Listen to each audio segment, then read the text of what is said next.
Hello, everyone, and welcome once again for the Pike County Report. I'm your host, Shannon Deskins, along with Pike County Judge Executive Ray Jones and a special guest, William Spears, who is the Safety Director for Pike County. But we'll come back to you in just a few minutes. But I think, Judge, you wanted to start out with a lot of things that are current right now that have recently been discussed in the court. I wanted William to come on, first of all, to let the folks out in the county know what we're doing to improve safety for not only our employees, but for the general public. And second, wanted to let folks know if you've been displaced from the coal industry, William worked in the coal industry many years, and like a lot of people who were displaced because of the decline in the coal industry, William went back to school and is now a valuable asset for the county. And I think there's a lot of people coming up that are going to be put in that kind of situation, so it's always good to see some success stories out of that. But I think the first thing is we have had so much of the 90-degree and approaching 100-degree temperatures lately that you enacted a burn ban several weeks ago. And even though we've had a little bit of rain, I think you wanted to address the fact that's still in place. Well, we were in a severe drought situation, and we implemented a burn ban several weeks ago, and we were contemplating lifting the county's burn ban. We contacted the Division of Forestry. We also talked to Doug Tackett, our emergency management coordinator, and both advised that we should continue the burn ban. We've had some rain, but it's still very dry conditions, and we've gone so long without any significant rainfall that in many areas, in some areas, receive more rain than others. Nevertheless, the state burn ban will still be in effect once we do make a decision to lift the county burn ban. Right, I think a lot of people were under the misunderstanding that just because we received rain, that the burn ban had been lifted. And I've seen recently, since the rain happened, several volunteers, and we stress volunteer firemen, have had to leave their families and go out because of illegal burns. So I know you wanted to address that. Well, we've been very fortunate that we've not had any massive outbreak of forest fires. And you know, the problem with forest fires is it uses valuable resources from our volunteer fire departments. People like me who have allergy issues, it creates a health issue for people who have breathing difficulties, and it endangers life and property because from time to time, a forest fire can get into a home, or it can jeopardize the lives of the men and women who are trying to address it. So we want to make sure before the burn ban is lifted that conditions are appropriate and that there's no increased risk for forest fires. Right. Another thing that has recently come up that you guys have finalized is that $936,000 in discretionary funds that you got from the governor recently. But you had to tweak it a little bit, but I think we're good to go now. One of the issues in the original agreement that had to be modified, and this was the lawyer in me, is that the original contract only provided authorization for resurfacing on Ford Mountain. We wanted to clarify that it also included, we could use that money for guardrail and embankment failures. So we received the signed contract back in the mail today. So hopefully we're going to be able to start on those projects before the end of the year. If we have good weather and the asphalt plants stay open up into December like they did last year, we can make substantial progress. It may be, though, if the weather turns cold, the asphalt plant closes earlier, then it probably will be in the spring.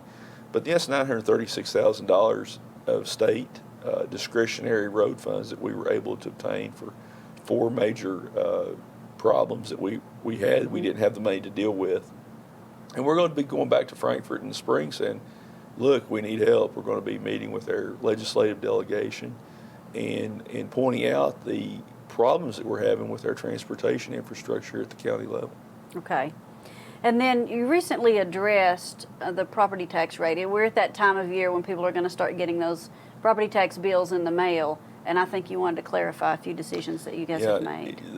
The Pike County Fiscal Court did not raise property tax rates, and we deal with what's called the compensating rate. And every year, the Department of Local Government will send us a letter saying that because the property values assessed by the property Valuation Administrator, the PVA's office. They will calculate a tax rate that will give the county the same amount of revenue that it received as the year before. Okay.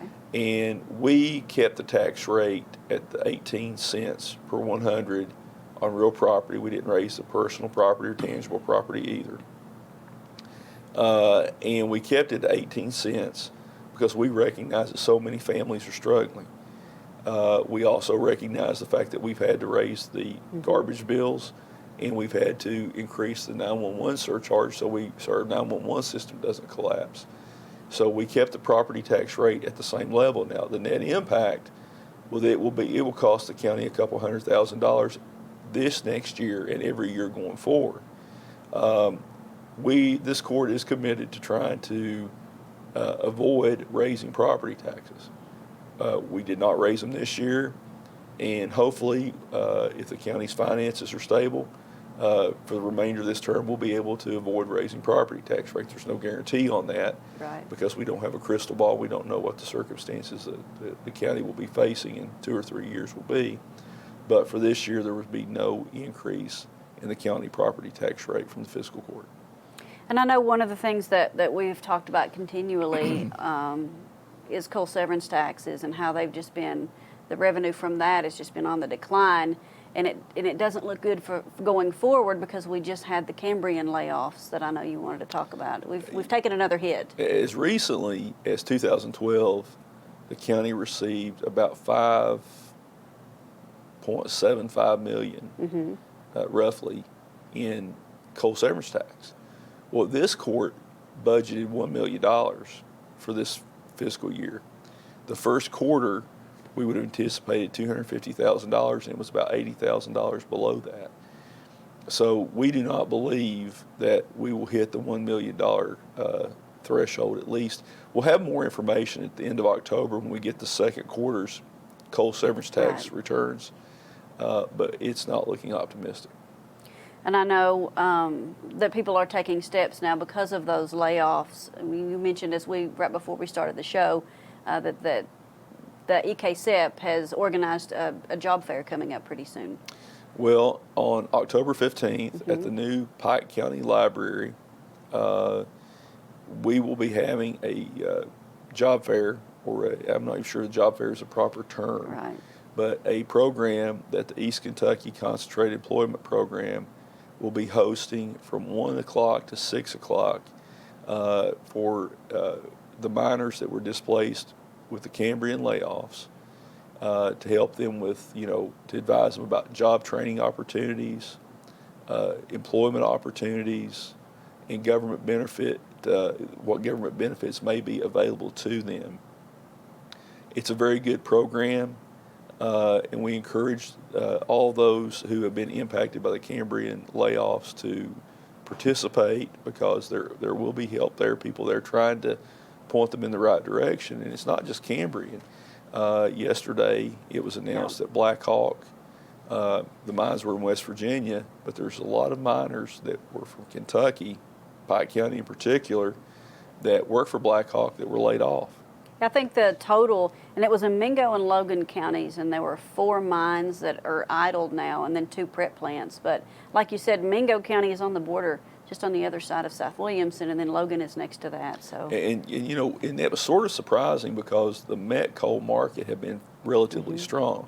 Thermal coal, which mostly is what we have here in Pike County, had been pretty weak, but the met coal market has taken a nosedive, and prices are down. And to see that happen in Mingo and Logan County, but again, a lot of those miners were from Kentucky. A lot of people from Kentucky, and particularly this county, drive to West Virginia to work every day. So it's just another chapter in this ongoing decline in the coal industry, and it's something that we had all hoped would not happen. We had hoped that there would be a resurgence in the mining industry with a change in the administration in Washington to a more coal-friendly administration, but we've not seen the coal industry rebound. So again, and we'll reiterate at the end of the show, that job fair on October the 15th at the Pike County Library. It's the one on Lee Avenue, close to the Buckley's Creek intersection there. But speaking about, and I think this is a good transition into talking to our guest, the layoffs force a lot of these miners and those related to the industry to look other places for training and jobs, and that's kind of how you landed here in the Pike County Fiscal Court. It is. When the market declined and the mining went down, I actually started to retire. Got bored. Got in contact with the Kentucky Career Center over here. Went back to Eastern and got authorized to do the OSHA stuff. I already had the mining stuff, and I had a small consulting business, but anyone that could pay had already had somebody. So, and I heard Judge Jones make a statement on the news that he was going to start a safety program, and I told my wife, I'd like to be a part of that. So, and she said, go down and talk to him. I knew I couldn't get in to see anybody, but I came down anyway and actually got to talk to you and Judge Hickman both. And Judge, I know you're glad to have him, and safety has been something that has come to the forefront recently and something that's a priority to your administration. There has been at least 3 employees of the Pike County Fiscal Court killed in line of duty on the job over the years. And when we came in office, we recognized that the county didn't have a safety program. And I'll let William talk about what he found. And we started, doing some things like getting reflective vests. The road crews didn't even have minute work signs to put beside the road to warn motorists. Wow. Back in February, we had to shut down a couple roads because of the disaster declaration that was issued. And the crews would go out and cut trees and let them fall across the road to cut them. And I'm like, the personal injury lawyer in me is like, you can't do this. But it just, they didn't have signs. They didn't have, even an ability to put a sign up that says road closed. So we started buying signs. We started buying safety equipment. And, maybe my background as an attorney, one of the issues that was glaring to me is that we're using a massive amount of inmate labor. And if one of those inmates is injured because of inadequate training or inadequate safety equipment, then that's a significant liability for the county. Right. And when we started looking at this, we felt that it was just as important to provide the inmate labor the same safety training that we're providing to our employees. And it goes back to what I said, it's not only about improving safety for employees, but for the public. We've got a road crew out doing work. There's inadequate signage. Motorist comes around the corner, there's a piece of equipment in the roadway. There's a lot of different variables where the public could be in danger because of inadequate safety practices and all. William, just tell them what you found when you came in. Coming in, there was no safety consciousness. We had people working in tennis shoes, had people, no vest. I don't think some people knew what a hard hat was. And the judge and the court had already started to implement the personal protective equipment, and coming in, we did an orientation class with all the county workers, all the inmates. We've started a tailgate talks, periodic, informal, more job-specific stuff. The inmates are included in that as well. We've worked out a schedule with the jail that the new inmates once a month we'll do an orientation with them where they rotate out and stuff. We've done quite a bit of stuff. We're looking at in the process of looking at railings around the transfer boxes where the people go dump their garbage. It's just an open pit, and we're looking at railings there. Paul's working on that. Little stuff like on the solid waste trucks, people were having to climb on top of those to grease a couple pins up there. I know Jeff mentioned it in the court meeting. We've got him in the process of running grease hoses down there where those people can stand on the ground and do the same thing. We've implemented fire protection. The garage is using that now when they do have to get on top of those trucks to work on them. We've implemented better access ladders to that type of stuff with just a host of stuff. I guess we were kind of starting at zero. And are we moving as fast as we would like? Probably not, but we're trying to change a culture, and it's going to take some time. Yeah, a lot of the employees in the fiscal court, we've not kidded ourselves. There was some reluctance because, employees were able to show up in blue jeans and a T-shirt. They didn't have to worry about hard hats. They didn't have to worry about reflective clothing.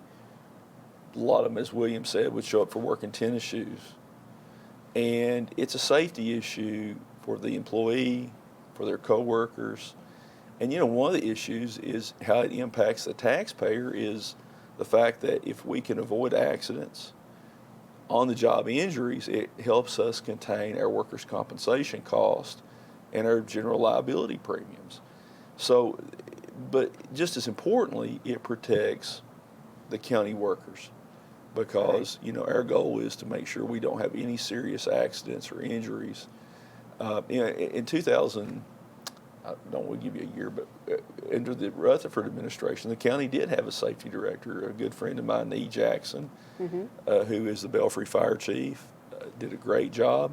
And in fact, a lot of the safety manual that he had put together, we're still using that. We are, and we've made some modifications. I think that's on your desk, but it was well written. And we'll probably have it on the agenda to adopt that modified safety policy at the next court meeting. But when the county had some budget problems, the court laid Mr. Jackson off. And to me, it was pretty short-sighted to say you're going to cut the one person that's charged with the responsibility for making sure that your workforce works in a safe manner. Right. And we've had a significant number of on-the-job injuries, and we've had a lot of accidents involving county vehicles, county equipment. So hopefully the safety program is going to have the effect of reducing our insurance cost and preventing those kind of serious accidents or injuries that we've seen. You talked about, that maybe coming up in one of the future court meetings, and to kind of put you on the spot, in some of the recent court meetings, if people have missed those for some reason, are there any high points that you want to hit or things that you've stressed in the court meetings that if somebody didn't watch it, here on Pike TV or on Facebook, they may have missed? Anything you want to address? Well, we're trying to get the county's finances straightened out. This court walked into a situation to where, this is what we walked into. Not only was there no safety program, and after we had the serious accident back in May, when there's no safety training records, when you look at the solid waste program, you have a landfill that's got 3.5, 4 years left on it, and not one penny's been put back. No money's been put back on the solid waste side to replace the worn out equipment, even though the ordinance says, this is the ordinance that was passed back when Governor Patton was in office, that 4% of everything that was generated would be put aside for equipment. It was never done. And the courts had to make some hard decisions. They're not popular. It's never popular to raise solid waste rates. But it beat the alternative of seeing the solid waste program shut down and the cost exploding when you had to bring a contractor in and haul garbage to Ashland. Right.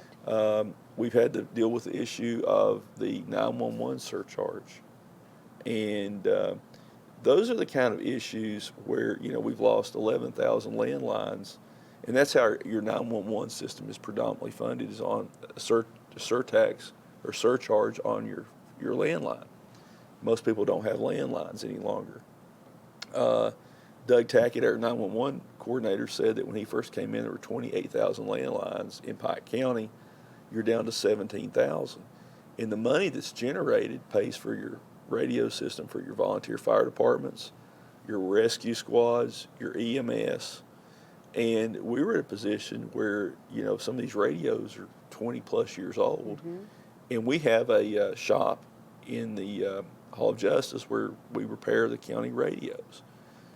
You can only repair them so long, and they're having trouble finding parts. So we recognize that if we wanted to protect the integrity of our 911 system, which is a matter of life or death, we were going to have to do something. So that's where we came up with this additional surcharge. Those things aren't popular, but they were necessary, and it was necessary, just like we thought it was necessary to bring a safety director on. And talking about, the surcharge rate, I mean, it's one of those, it's a simple equation with math. You've still got your certain costs to maintain and purchase the equipment, but when you've got less people to divide it up amongst, that's when your per person, I mean, it's just inevitable. It's the same thing with the population loss. You can't keep raising rates on the property tax side to support your schools, your fiscal court, your health department, because you have fewer people to pay those taxes. And I think that what we've seen with the layoffs at Cambrian and with Blackhawk, really show why it's an urgent situation that we try to diversify the economy. And I've been preaching this back when I was in the legislature.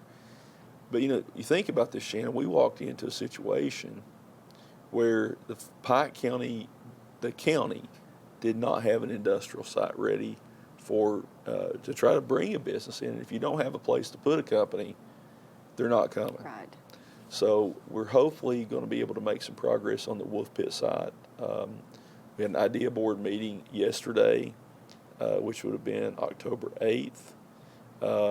And it was a very productive meeting. Governor Patton chairs the Pike County Economic and Industrial Development Authority Board. And we're going to start working on a grant application to get the money for power, water, and sewer into the Wolf Pit site. It's a really, we've already got the road into it. It was a control fill site, so it shouldn't have the same problems that they experienced with the Marion's Branch site. But it's important that we have an industrial site in this county.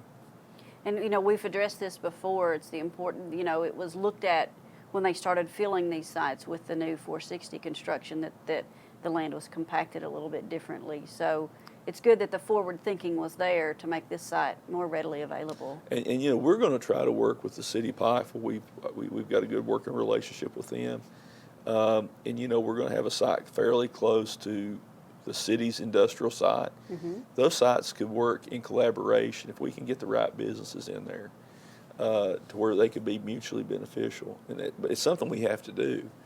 But the longer it takes us to get an industrial site up and try to start moving toward, diversifying the economy, the more people we're going to see leave the region. And going back to something we talked about a minute ago, when you were talking about not raising the property tax rates, one thing you are expecting people to do is pay what they're expected to pay. And this kind of go hand in hand. You're able now to look at delinquent garbage bills, and that has been added to those property tax bills. Sort of, I guess we could say, in a complete way, which hasn't happened before. Several years ago, the fiscal court started putting the delinquent garbage bills, delinquent solid waste bills on the property tax bills. That's allowed by statute. But the problem is they didn't have the manpower, and they didn't start soon enough to where they could get all of the delinquent garbage bills on the property tax tickets. Last year, we collected 300,000 roughly in delinquent solid waste bills through the property tax collection system. We believe this year it will be substantially more. This is the first year that the solid waste office has been able to go completely through the alphabet A to Z in terms of delinquent solid waste bills. Before, they had never been able to get all the way through the list. It was over 1.2 million in delinquent solid waste bills that were added onto the property tax tickets, or that will be added to the property tax tickets. That is the ones that are coming out soon. Yeah. Or may have already. I'm not sure if they've already hit. They've not gone out yet. Okay. Probably November. Okay. But here's what I'm going to say about that. Some of those bills are, that's not a realistic total. Some of those folks are deceased. Right. Some of them, it's probably a mix-up. That's probably an overinflated number because, some of the bills may have been paid, not been marked off. But that's what the records show. And by having them on the property tax bills, it will allow us to collect more of what's owed, because it's not fair, and I'll say this over and over, it's not fair that most people pay their taxes, they pay their garbage bills, but before this administration came in, there was no real effort to collect what was owed. And I've said this too, we only had one lady working in the occupational tax office. Since the first of the year, we've identified over 100 businesses that were doing business in this county that were not signed up for occupational tax. Wow. Over 100. And some of those businesses were doing business with the fiscal court.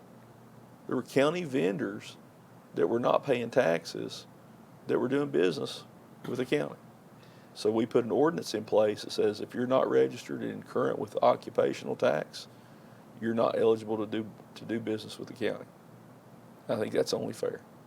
And one thing you and I've talked about recently, speaking of about the occupational tax, is, you know, we're in hunting season, we're in elk season, and we've got some property in Pike County that's very attractive to hunters, and there are a lot of outfitters who are coming in, and you've recently addressed that also. Well, Fish and Wildlife brought this issue to us, particularly with regard to the Middlefield area, that, you know, these professional guides are bringing people in from outside of the area, charging thousands of dollars for these hunts, going on to county property and doing it, and the county not getting a penny in tax money out of it. Right.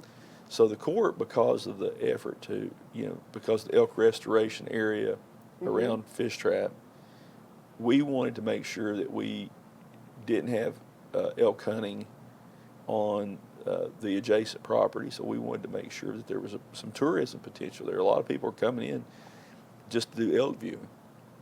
So Middlefield is open for hunting, except for elk. And I don't know if you've spent a lot of time up there. I've been lucky enough to. I mean, it's a beautiful area, and hopefully in the next couple of years there'll be an observation area where people can come to and watch. And they're magnificent creatures if you've not been able to see them in the wild. And I think the tourism potential is there, and that's, again, why we made a decision not to allow hunting in Middlefield. Well, we've got just a couple minutes left. Is there anything else you want to address that's on your mind or that people have been bringing up to you guys? Well, you know, I want to thank William for coming on. I dropped this on him this morning, but I think it was important for people to understand why that we hired a safety director, and why it was important that we put safety first and foremost for our employees and the public. You want to tell them what we've got working on, what you're working on? We're working on several different projects. Like we said, the policy, the stuff we mentioned earlier, an ongoing training program, just trying to move forward and get us into the current century. And is there anything I'm not thinking Well, of? the culture, what have you seen in terms of the safety, the culture of safety?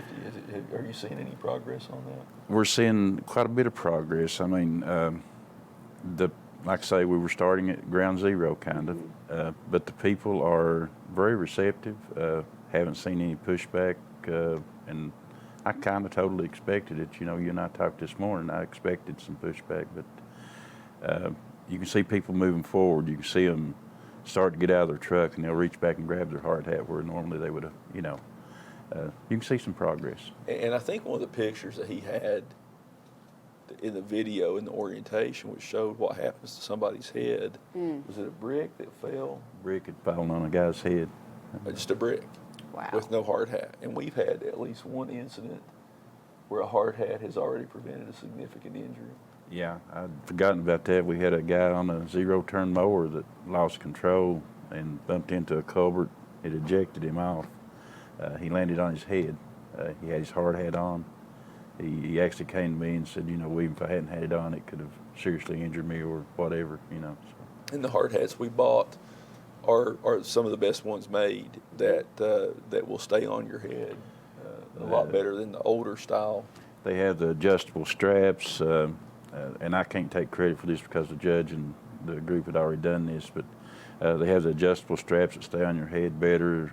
Instead of 4 points of contact in the helmet, they got 6. They're quality stuff. You all did a good job. in general, people like to know that somebody's paying attention to them and their safety. So I'm glad that it's being well received. And you know, there was some pushback. There was some reluctance. You know, people said, well, you know, do we have to wear hard hats when we're in a vehicle? There always, when you have that many employees, going to be people that want to be naysayers or want to put up, you know, it's an inconvenience. But, you know, we have an obligation to comply with the OSHA regulations because, you know, the county can be fined just like any private business can be fined. And it's our responsibility to the taxpayers, but at the same time, it's our responsibility to make sure the workers are protected. William's doing a fantastic job. Just the fact that we're doing these tailgate talks, that had not been done since Nee Jackson was the county safety director. And the last thing, in my estimation, and one of the things we've done, Shannon, is, you know, no take-home vehicles Right. for the members of the court, myself included. The cuts we've made have more than funded this position, which in long term will save the county's taxpayers money. Well, I want to thank you both for joining us today. It's always nice when we have this time to kind of recap some things that have happened in the last month and then look ahead to what the people of Pike County may be expecting. So I think it's been another good show with a lot more information. And as always, I know you encourage people to attend the fiscal court meetings, or if they can't, just to watch them online. They're live on Facebook, and we also have them on the Pike TV's YouTube channel. So a lot of people come up to me. A lot of people watch these programs because they do care what's going on in Pike County, and we want to make sure people are informed. All right. Well, thank you both again for joining us, and thank you for joining us once again for another Pike County Report. I'm Shannon Deskins.